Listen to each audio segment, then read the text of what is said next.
At 1:04 a.m., my phone lit up.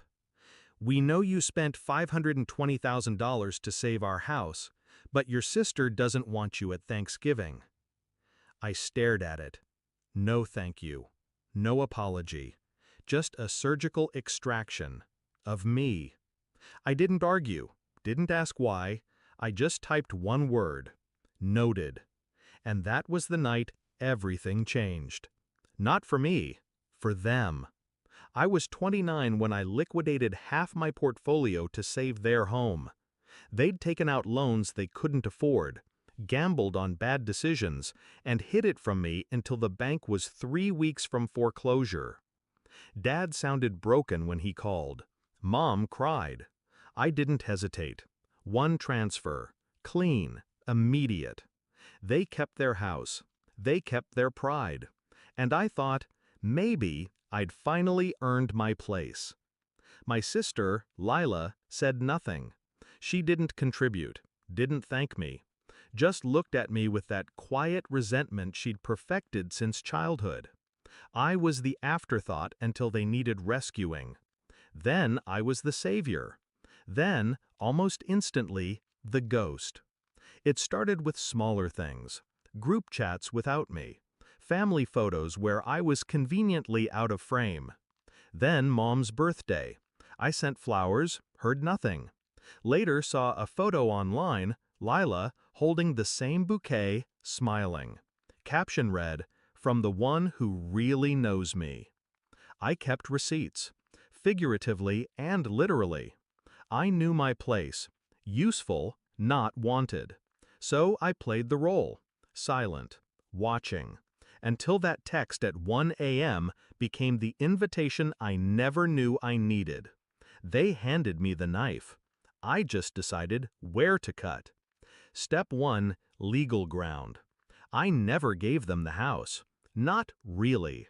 The transfer was through a holding company, mine.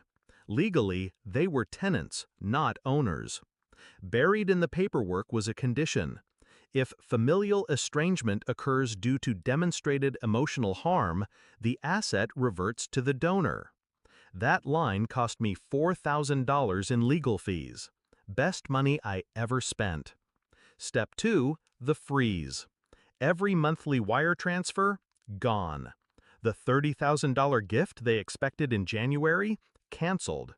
The college trust I set up for Lila's son, dissolved. Funds moved to a new account, under my control. I wasn't punishing him, but I wasn't financing her. Step 3, exposure. I sent one package, just one, to every extended family member. A hardcover photo book, elegant, cream-colored. Inside, page 1, a scanned copy of the foreclosure notice. Page 2, the wire confirmation, $520,000, time-stamped. Page 3, that 1 a.m. text. The final page? I never needed a seat at the table. I just needed to know whose house I was sitting in. Lila posted on Facebook 2 days later. Some people are so desperate for attention, they'll destroy their own family. Under it, hundreds of comments. Only one mattered. My aunt. You mean the brother who saved your parents' home? Sit down, Lila. The fallout was nuclear. Mom called me crying, said she didn't mean it, said it was all a misunderstanding. I asked her to repeat the text, word for word. She couldn't. Then Dad tried, told me this wasn't the way to handle it. I told him, calmly, you raised me to be responsible. This is responsibility. Actions, consequences. He hung up. Thanksgiving came. They held it without me, in my house. I didn't stop them, but I did one thing. I sent the local food bank a catered meal in their name. Full spread, enough to feed 200. Then I posted it. Grateful to turn something sour into something warm. Happy Thanksgiving. They saw it. I know they did.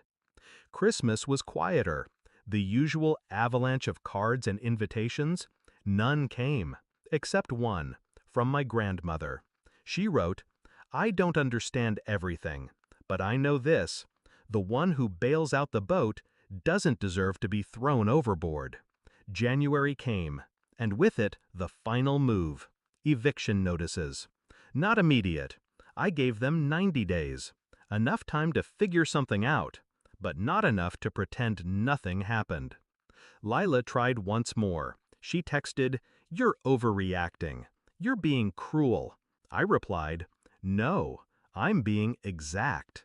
She didn't message again. They moved out in March. The house is quiet now, empty, but not abandoned. I haven't sold it, haven't moved in. I just let it sit there. Mine, a monument. Not to revenge, to memory. Sometimes when I drive past, I slow down. Not out of sentiment, but clarity. They built a house on the foundation of my silence, then acted shocked when it crumbled. I'm not angry anymore. I'm awake. They thought I'd always be there, that I'd keep bleeding just to keep them warm. They were wrong. Now they know. Every time they sit at someone else's table, in someone else's house, feeling that chill they never noticed before, they'll remember the one word I sent at 1 a.m. Noted.